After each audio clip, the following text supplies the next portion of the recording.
Welcome to our open poetry and fiction reading here in Lowell. I am Professor Tom Laughlin. How's this sound? Good? Yeah. Okay, good.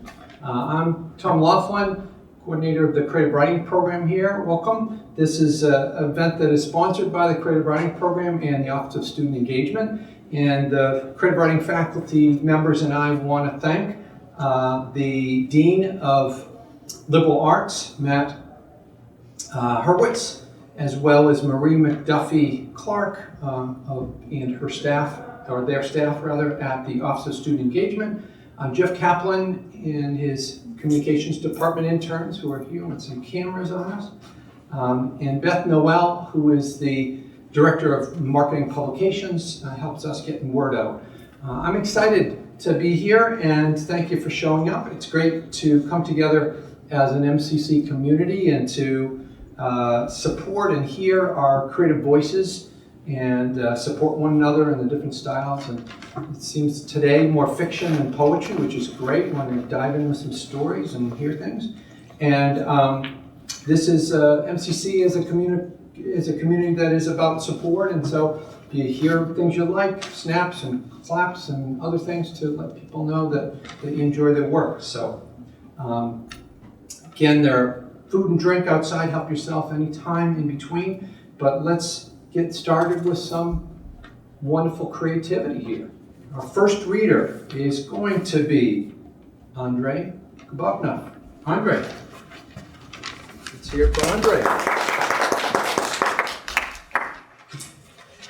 Hello, my name is Andrey. I'm a student of Professor Laughlin's creative writing and publishing class. I write poetry in Russian and English, and today I'll read you my poem about the beginning of the spring, which is stylized as a haiku, which is a type of Japanese poetry, if someone doesn't know. It is called Haru no Haiku, Spring Haiku. The title is in Japanese and English. So let's begin.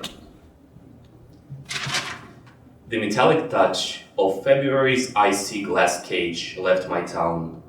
Even though there is no greeneries flickering, no blooming flowers to be seen, I am glad that spring has come to the land of the free. Forgotten it seems, but I sure hope that war's famine will be gone, 'cause spring is here. Thank you for listening. Thanks for starting us off. Thanks for starting us off, Andrey. You're welcome. And our next reader is Joey LoSurdo. Joey.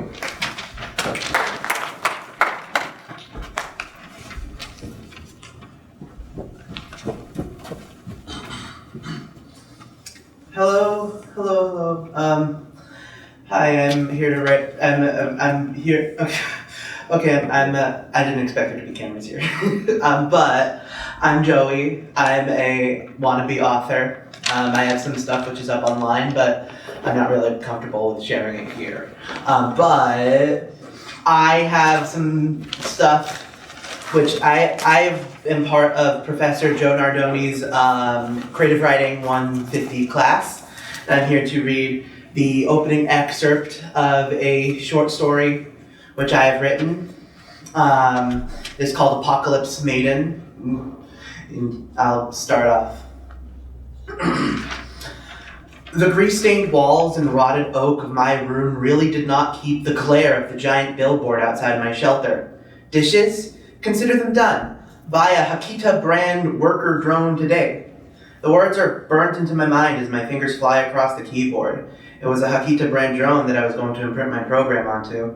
The program that would prevent my dreams from happening. My legs stretched out as I broke for a bit, walking in circles around the spacious shelter, 7 feet by 10 feet. Very, very spacious.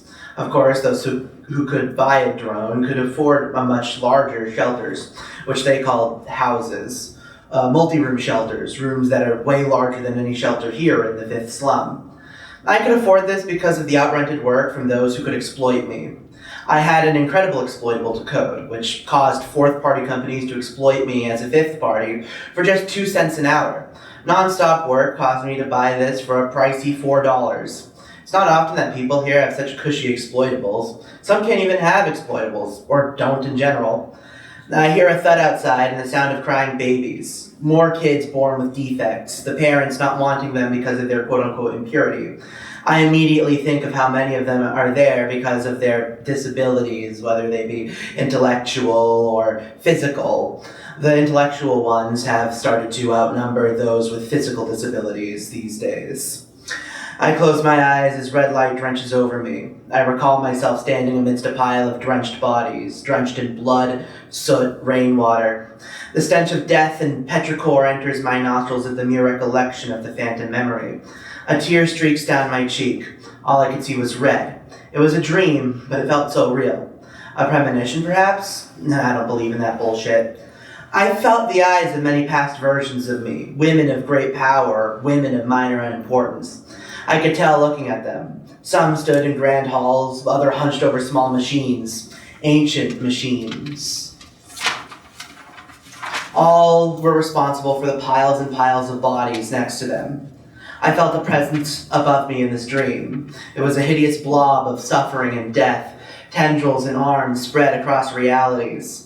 I instantly knew that that being was me. It was the real me, the mother of the end, the mystery, the great Babylon of infinite Babylons, and the mother of harlots and the abominations of infinite earths. It was me, and it was the Apocalypse Maiden. I remember waking from that dream in a cold sweat, which I was quickly grateful for as the blistering toxic summer gave us little to cool off in. I had to wait in my room in order for the coolness to wear off, as any sign of coolness will cause the slum's masses to descend on me in order to feel any form of relief from the heat that wasn't around a communal repurposed coolant. I shoved these thoughts to the back of my mind. I feel a deepness in the bottom of my heart that I would end this world should I do nothing, whether it be purposeful or a mistake. I have to save the world, even if it goes against my nature. Of course, that could just be the paranoia, and that could just be the fluids we all had to scrounge up, doing things to my brain. But either way, I think I'm the one to end the world, and I have to stop that from happening. I downed an entire bottle of mystery fluid on my desk and got to work. It was necessary. I had to work. I had to make money. I had to get paid in order to see my bed at the end of the day relatively unharmed. Of course, I had to squish the odd bed bugs here or there, but there's no sleeping experience without a few bed bugs. As I tossed the bottle into a corner that was filled with dirty, empty bottles that probably have entire ecosystems living inside of there, I rushed my hands through my hair. It was almost finished with this one segment of code. It was working as intended, but one particular node was not working as intended. It kept malfunctioning. No matter how much I corrected, it just didn't work. I threw my hands up. Fuck it! I'm going to have to look through the segment once more and see what I bungled up. As I looked through the code, something caught my eye. Something that wasn't there before. I know it wasn't there before because it was a simple error. An error I wouldn't make. An error I went through my mind thousands of times in order to not make. For one particular line, all of the integers were replaced with the word absolute. I laughed. I guess I was more stupid than I thought. I quickly replaced the absolutes with the correct integers that I calculated to be correct, and ran the program again. Error, error, error, the screen said. I turned to look at the code once again. All of the integers were replaced with absolute once more. I leaned back into my chair, stressed out of my mind, and scrolled through the code, leaning forward once again before something else caught my eye. And the code was changing. It was shifting right before my eyes. I've never seen this happen before. I don't think any programmer has ever seen this happen before. And that's when it hit me. A cold shiver ran through my mind. The world is over. And that's the beginning. I have not finished the rest to a point where I feel comfortable sharing it. So I hope you enjoyed that.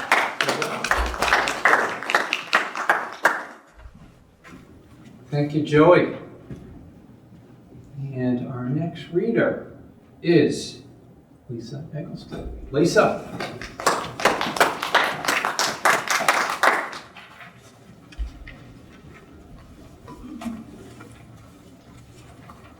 Good afternoon. I am Lisa, and I am a student of Mr. Nardoli's creative writing class.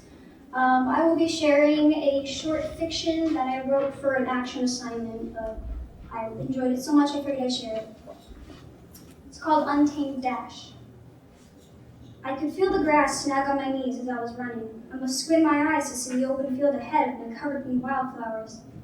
I keep running. Even if the world ends tomorrow, I want to hold on to this feeling. I left my shoes and socks by the opening where I left all my connections. I'm gone now.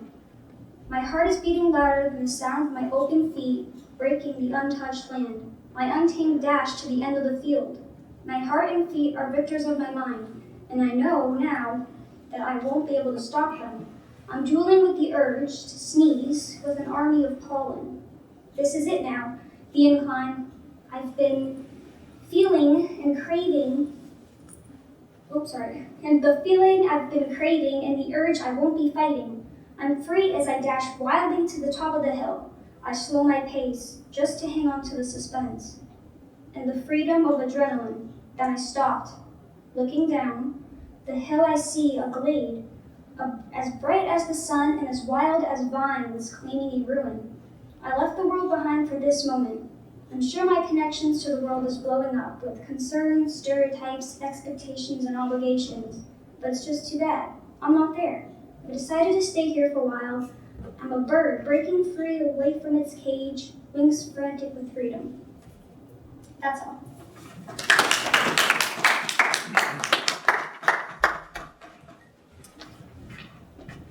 Thank you, Lisa.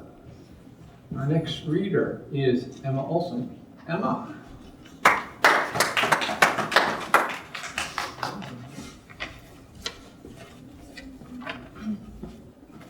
Hi, I'm Emma. I'm also in Mr. Nardoni's Creative Writing 1 class. The piece I'm sharing is the opening scene to a novel I've been working on. Cerulean absorbed breath blurred to circles of brazen white light. The young man could nearly reach it. He could nearly reach. In that moment, he couldn't be certain if that light was below or above him. He was filled with nothing and full of everything, his fingertips just grazing up against and through the light, digging with finality into wet silt.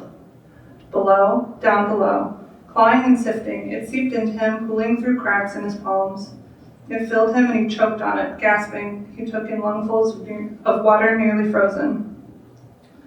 This new moment was the slowest of his life, and yet there was nothing to be done. It was a matter of time, waiting for the cessation of all things. All he had left were his thoughts, slow as dripping clay slip. They pooled out of him, bleeding into the water and away. He could not remember how he'd gotten there, down at the very foundation of it all. He remembered one sole thing. He had seen something there, at the very bottom. He had been so certain, and now he could not remember what it was. Perhaps it needn't matter, not now. He'd been certain, though. If he could only stay down there a moment longer, he could nearly recall what it was he needed, what it was he wanted. That information was somewhere, either within him or just out of reach. But he was losing other things too, entire pieces of him, once cracked already, just letting go and drifting away. It was as though he were waking from a dream in which the breaking things had never happened, and that deep sick had never metastasized. As for that moment, that wretched something deep inside him had been fixed, knocked back into place after it had been misaligned for so long. For that moment, it had never been broken to begin with, but now awoken, he could only nearly remember how that felt, never with clarity. Bubbles from his lips, his muscles loosened, ironing away any tension he'd felt in his life. He allowed it to happen. There was no fight he could muster. The water no longer felt so cold. It had gone comfortable, warm even. He again thought perhaps he was not in water, but floating far above the surface of the earth, so far away that all he could make of it was splotches of color. Through his numb corporeality, he did not feel himself grappled. He did not feel himself dragged and pulled from the water. He did not feel himself laid out on the banks and hands all across him, the breath forced back into his lungs, the thrusts of water pouring from him like a garden spigot. His eyes were drowning, spilling over as he groped blind. He coughed. Once he started, he could not stop. What the hell were you trying to do? That voice shook the very earth underneath him. When his vision finally cleared, the face before him went from stained glass to a perspicacious picture, the first and only thought in his head when he met the eyes of that who had pulled him from the water was that he had never heard such anger in the words of someone so beautiful. Before he could fully process the face he was seeing, he burst into another coughing fit. He sputtered. Grasping and attempting to speak, finding his throat immensely raw, he pawed out in the air, finding purchase, grasping clothing, pulling it toward him. The stranger's hands, too, were on him, nearly shaking where they held him by his soaked-through shirt sleeves. The stranger took a breath, holding it in. The young man wanted to call to him, to tell him to breathe again. "Is that what you wanted?" the stranger said, finally exhaling. His words were inconceivable. Their eyes met, and the stranger's were startling. Everything about him was startling. "Is that really what you wanted? Still?" And that voice, breaking apart fiber by fiber. "Why are you so upset?" the young man wheezed. It hurt to speak, and it hurt to breathe. He remained where he was laid out. He was finally able to take a breath in without dissolving into a fit of hacking spasms. "I'm sorry," he forced out, unsure what he had to apologize for. The stranger began to say something, but stopped himself. His fractious expression faltered, solidifying into something unreadable. "I don't understand." "No, I know." The young man dragged himself upward, out of the frigid mud. He wanted to stand, needed to. "Careful," the stranger said, now at his shoulder, one hand pressed into him, holding him in place, holding him tight to gravity. "I'm all right," he said. He could breathe again. He was cold, that was the worst of it, and yet somehow he was no longer losing consciousness. He was not freezing to death. "I was looking for something," he added, by way of explanation. It felt foolish to say. Even so, it was the truth. He remembered it as such, and yet, no, he couldn't quite recall what it was he'd been looking for out there in the water. How could he have possibly seen anything out in the depths from where they stood now? He thought he had seen something, and yet here it was, impossible. The stranger was staring at him. He could feel it before he looked. He looked, and then looked away. The stranger was still staring. "I should thank you," he said. He didn't know what else to say. He didn't know what any of this meant. He needed to get home. He needed to see where Lovis had run off to. And yet he hesitated. "Are you?" the stranger asked, a twitch of a smile playing at his lips. "Thanking me?" Before the young man could reply, the stranger finally looked away, pulling something on a chain from under the collar of his shirt. The shirt he wore was a plain dark blue linen with a tear under the collarbone and a dark flowering stain that had long since been worn into the fabric. It looked both perfectly suited and yet utterly unfitting on him. The stranger ran a thumb over the object on the chain. It was made up of more angles than could be counted. A container of some kind, perhaps, a vial. He wavered on his feet as the young man stepped forward, the first steps of an unbeknown waltz. "What is that?" the man asked. "I'm looking for someone," the stranger said, abrupt, the words pooling from his lips. He cast his eyes down and shook his head, as though it were something he hadn't meant to say, or shouldn't. He clutched tight to the object. Up close, it was even harder to make sense of. It was every color and no color, and had flecks of gold spattered throughout. If it was a container, it could not be determined what could possibly be within. Pure sunlight spun with holy water, perhaps. "I should go," the stranger began to say, and his legs buckled from under him before he could make a move.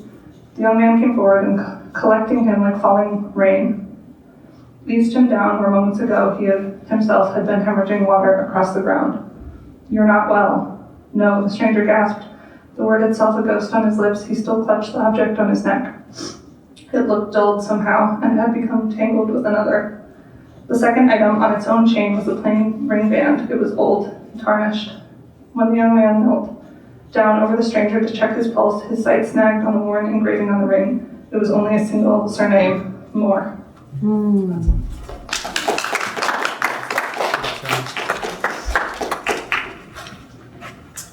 Thank you, Emma. And our next reader, a little bit of poetry, is Miles Newbery. Miles.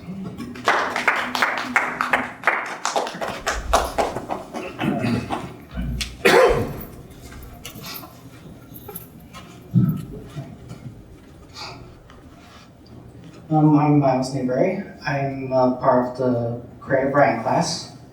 And this poem, this was originally made about 2 to 3 years ago, but I have both edited to make it flow more smoothly and given it an actual title. The title I have for it right now is The Beauty of Fire. The burning of the sun, harsh yet guiding. The first fire of the world, small in size yet great in presence. The fire within me, that which drives me in my ambitions. But in the end, fire must always die, no matter how brightly it burns. Even so, that makes it all the more beautiful, the burning yet fleeting light. There's a fire in all of us that fuels our ambitions and hopes, and I hope that we may burn long, bright, and beautifully to the end.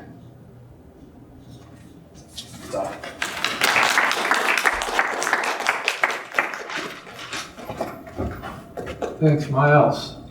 Our next reader is Elizabeth Moon. Elizabeth, let's hear it.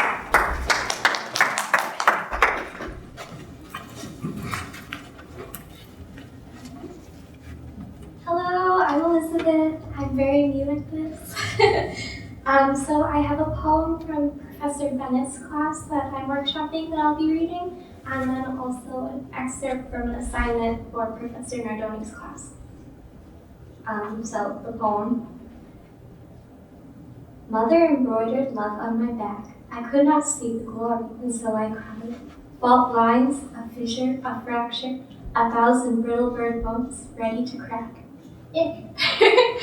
And then here is the excerpt from the assignment. One second, I'm just going to pull the mic down a little bit more. I just want to make sure you're... On a winter's night, the miniature horse wore French braids and a fresh death. Hector knew that overnight, festering bacteria would balloon the horse's barrel. The corpse would expand like the goods in his aunt's pantry, like bloated tins of peaches canned prior to the moonlight. And McLean's plump-faced girl in her footed pajamas would rise with the dawn. She'd climb atop the telephone book stacked on a prim child's vanity chair to reach her bedroom window. She'd press her rosy face to the glass, as he'd see her do whenever his truck puttered past the property. No white Christmas would greet her, only her beloved pet in the swells of decay. The aluminum loading ramp bridging dry fields to the box trailer clanged under his muck boots. Dust to dust and all that, said Hector. To glue and dog food, said his aunt. What a waste. The odor of unswept pine needles and sap permeated back of the truck. Hector descended the ramp, but the sharp scent chased after him. It clung to his windbreaker and wouldn't let go. Aunt Louisa's blue-eyed squint scoured the corpse, like how a starving child's eyes linger on a chicken bone already picked clean. It's the law, said Hector. The poor thing needs a proper burial. Not within 100 yards of a water source it doesn't, said Hector. The McLeans don't have that kind of land. Aunt Louisa stooped forward. The truck's taillights and her own plumes of cold winter's breath cast haziness to her form. Hector thought that her rounded shoulders and slight hunch bulging from the back of her turtleneck, she could be mistaken for one of the field's scarecrows. Wiry arms stamped with bedbug bites clamped down on the horse's fetlock. I'll lift by the poor dear's front legs, she said. You're not lifting anything, he said. This is already cutting into our time. Hurt your back, and there's no way we'll meet the Saturday deadline. Velcro snapped. Hector tightened his back brace another notch. It'd come in a dusty package. Mothworms cozying in cocoons slipped into the plastic divots and creases. The product was ordered direct from the infomercials, the late-night kinds with the as-seen-on-TV families whose lives were bettered by novelty dinner plates, wearable blankets, and cups that promised to never spill. The McMansions don't take care of what they have, said Aunt Louisa. They keep things manageable, he said. They were tidy people, the McLeans. They sprayed Roundup on every plant they didn't recognize. Did they manage the pony? Do you know how many little girls dream of having a pony? They should try again with a lapdog, said Hector, or a hamster. You can't go from giving a girl a pony to a guinea pig, Hector. Hector braced himself. Then we're lucky upstaging a pony is Mr. McLean's problem, not ours. Ours is sending it off to the glue factory. His tanned hands wrapped between the horse's front hooves and fetlocks. Rendering, he said. We don't render people, said Aunt Louisa. Do you think the horse would want that? Why not bury the animal under a nice tree? I sold the McLeans a nice tree, he said. Hector estimated that the miniature horse's weight was equivalent to around 4, maybe 5 freshly cut Douglas firs. He could lift, or at least drag, the beige body up the ramp, if he imagined it had no lolling tongue or coyote bites. He grunted and led the body up the ramp like it were a bulkier than usual net of trees. You'd sell them my house, too, if you could, she tutted. You can't get natural land like this unless your family bought it generations ago. They're probably the ones who called the fire department on us in the first place, Hector. Kick us out and buy on the cheap. The pests attracted coyotes into their yard, he said. I don't have pests. Even in winter, pests were woven into the house's foundation. Hector had watched rodents and roaches dart out of the walls of Louisa's three-floored home like the passing of an embroidery needle. Mice gnawed on the electrical wiring, and squirrels had stuffed the attic walls with dry leaves. They attracted bigger animals, hungrier animals that took chunks out of miniature horses. It's why Hector had called the fire department. The horse's ears passed the trailer's threshold. Hector's knees buckled. He cried out, feeling the muscle fibers of his lower back set ablaze, like his aunt's house did in his nightmares. The horse slid halfway down the ramp. Aunt Louisa shuffled to the rescue, shoving her bony hands against the horse's haunches with surprising strength. The back face is no good, she said. That's no good, a cheap piece of junk. I'll get you a better one, Hector. Next Christmas, he said. The seat of his pants felt frozen solid against the ramp. Hector gripped the horse's front fetlocks and leaned backwards, and Aunt Louisa pushed the corpse upwards by its flanks. What if we buried it on my land, Hector? Asked Aunt Louisa. Please, Hector, help me bury him under a nice tree. We don't even know the name. Hector scooted backwards. The horse was laid on its side, glassy eyes reflecting fields it proudly frolicked in with the little McLean girl. If horses went to heaven, did they arrive whole, or did they arrive in pieces, carved up for their meat? If you died in a fire, were you made beautiful again, or did you stay a wisp of smoke forever? And that's it for the expert.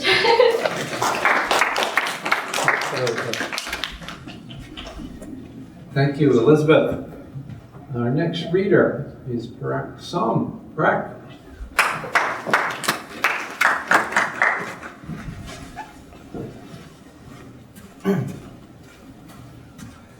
Hello, so my name is Pirak, and I'm also part of Professor Nardoni's class. I wanted to kind of appreciate the components of writing, but also storytelling, so hopefully I can write my own, but for now I just kind of brought a book that I was kind of just analyzing as I grow as a writer. So I'm going to read 2 excerpts, and yeah. You can feel everything in the silence. You can hear your heart drum in your ears, feel your breath as it moves throughout your body, smell the salt from the ocean in the air, taste the honey from the flowers blooming once more. In the silence, you can reconnect with who you are at your core. You can find your spirit and promise to be braver and stronger than before.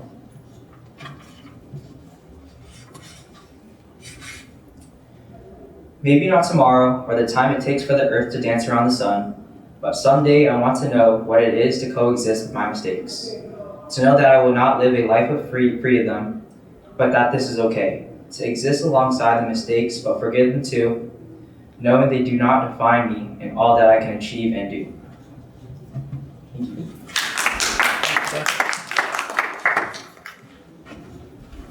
Thank you, Pirak.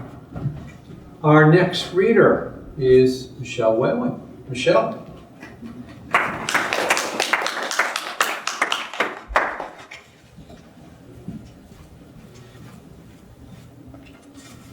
Hello. I'm going to be reading some. I'm going to be reading some. I originally wrote a poem, a 50-line poem last semester that I rushed through in 3 minutes up here before, and it had a lot in it. I ended up pentamming or 2, so it wasn't a short poem. This is an assignment that told us to recreate a poem into something else, and so I did. And so this is a little bit of creative nonfiction, a little bit of prose. The Golden Road Leads to a Treasure Trove I Named Penobscot's Gift is the title. One by one, we lifted our worn-out sneakers from the dirt parking lot in North Bumfuck, Maine, and climbed aboard the beat-up old ancient yellow school bus that had a loud exhaust and squeaky bifold doors, which welcomed us up its steps, where we were instantly assaulted by the thick stench of rotting eggs. We glanced and giggled and made our way down the center aisle to slither into our torn and cracked vinyl seats and tried to find some relief through the half-open windows. We listened to the legend of the Golden Road as told by Todd, the Northern Outdoors adventure chief. He delivered his half-improvised allegory of Northern Maine's 1972 story wearing cargo shorts, flip-flops, and an overcoated dad bod that he proudly referenced plenty in his slightly comedic shtick.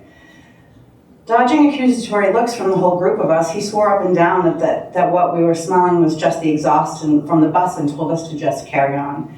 Our group of 8 stepped off the bus and gravitated towards the plastic wild boar assigned to us on the shore. It was a beastly swine, forged of bright yellow PVC and held together with only super glue and a prayer, it seemed. When asked what level of fear we wanted on a scale of 1 to 10, I hastily raised my Forrest Gump hand and humbly shouted 11. The first part of the day was just like the brochure, but it left us tired and hungry for our well-deserved break. Our lunch being served just up the hill from the sandy shore of the riverbanks, and after a sufficient rest, we proceeded to the second act of our play date. We thought we'd see more of the same, but as we rounded the bend and lost sight of the hill that had just offered us sustenance, the river's edges opened up to expose hidden tributaries converging into one enormous landscape of crystal clear violence.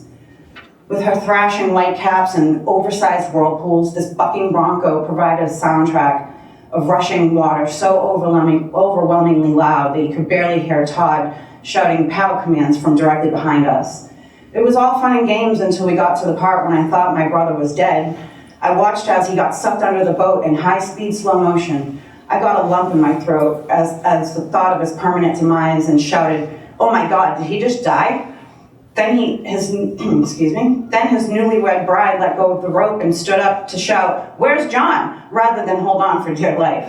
Tumbling through a secret network of unstoppable twisted forces, 100 years and 100 yards had passed before they finally resurfaced again, gasping for oxygen.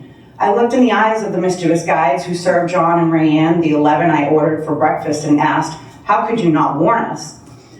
Her terrorized face that clearly spelled out, "I need therapy," was just the thing we needed to help us decide we must now row with the single goal of returning to our hilltop campsite. My thoughts quickly shifted to the massive amounts of miserable miles we faced the next day with my bitchy brother and his traumatized wife and 5 of their hungover friends, all enclosed in one toxic van.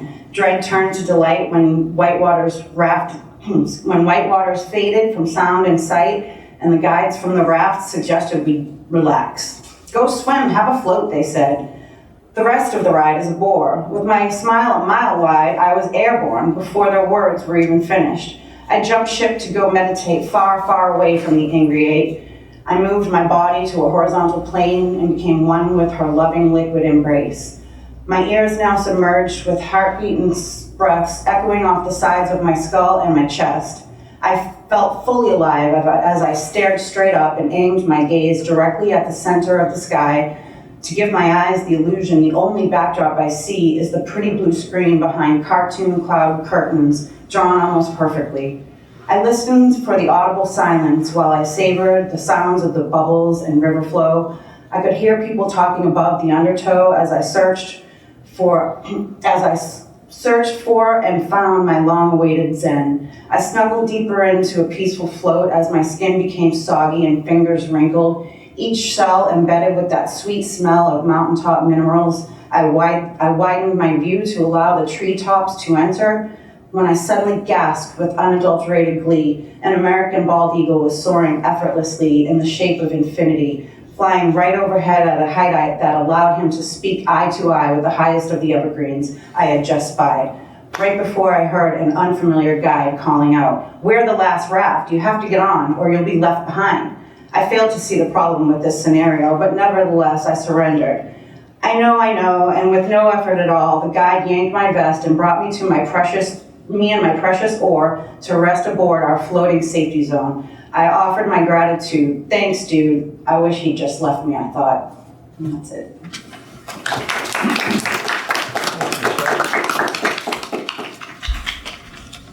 Thank you, Michelle.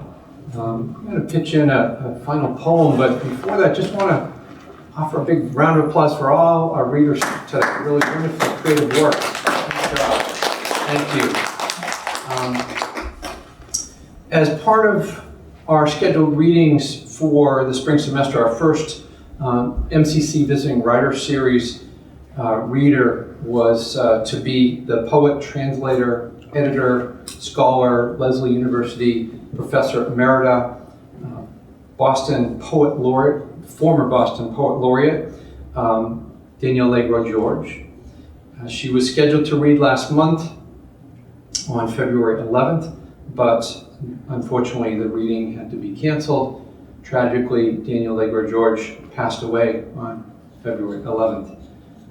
And if you're interested, she was at Middlesex in fall of 2022 on our Bedford campus, and there's a wonderful reading.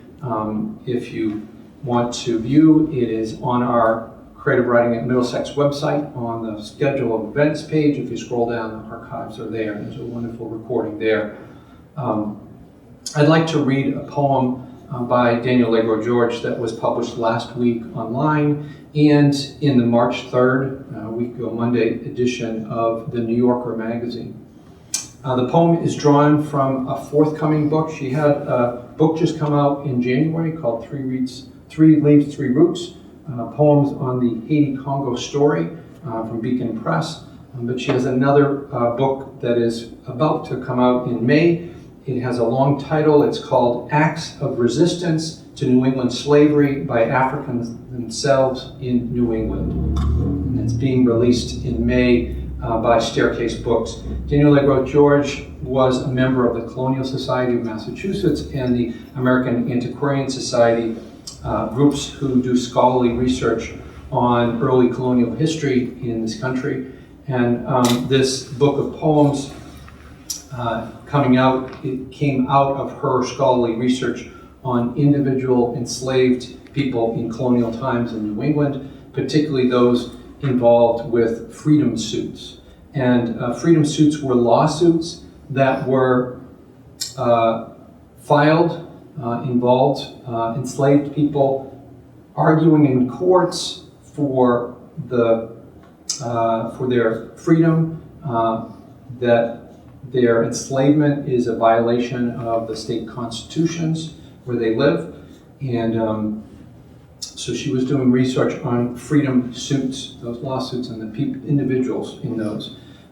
During her process of research and writing poems on those enslaved people who are filing freedom suits, she wondered one day what a freedom suit of clothes might look like. Something that would help an enslaved person to escape to freedom. And the poem is called To Sew a Freedom Suit. And one note, there is a mention of jumping the broom, and that's an ancient ritual that was done as part of a ceremony to join two people in marriage. Couples jump over a broom that's on the ground. During colonial times, when slavery was legal, enslaved people were not able legally to get married. And so this practice was done to validate a marriage. And it's still now done. Many black weddings, people choose to do that ritual as part of it, as an honoring reflection and honoring of their heritage. So that is jumping the broom. So the poem, again, is called To Sew a Freedom Suit by Danielle Legros-George. Take measurements to determine the size of it. How lavish the jacket and sleeves, the inseam. Appraise from shoulder to shoulder its width. Measure neck, chest, waist. Note its dimensions on brown paper.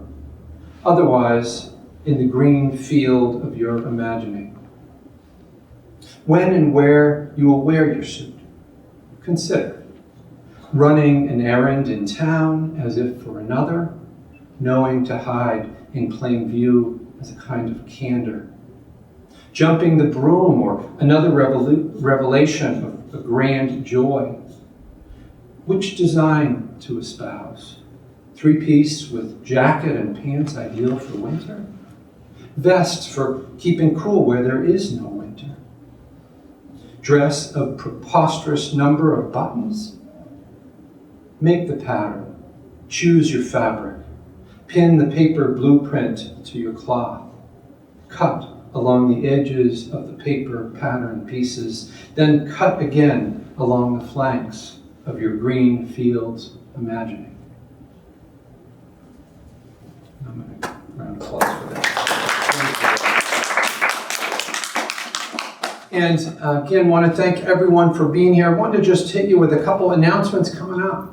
Great things this semester. So our Visiting Writer Series reading with Maureen Stanton, who has a new book coming out later this month, Creative Nonfiction. She is a professor at UMass Lowell, an amazing writer, and she will be on the Bedford campus on April 3rd, 12:30 p.m. It's a Thursday afternoon. Coming up on Wednesday, April 16th, Anita Ali is going to be doing a artist talk and poetry reading, Transcending the In-Between, and that's on this campus in our arts building, 6 p.m. on Wednesday the 16th. There's another open poetry and fiction reading at our Bedford campus at the end of the semester on May 6th at 12:30. So some of you may want to jump into that and pitch in some newer work or other things.